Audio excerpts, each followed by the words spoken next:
rasa mangga, rasa macam-macam. Ngerti? Ngerti, Bos. Bagus. Terus, ada caranya untuk menawarkan kolang-kaling ini. Kalian harus pura-pura sedih.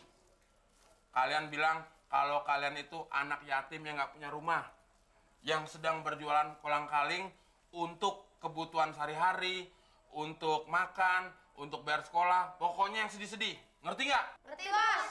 Bagus.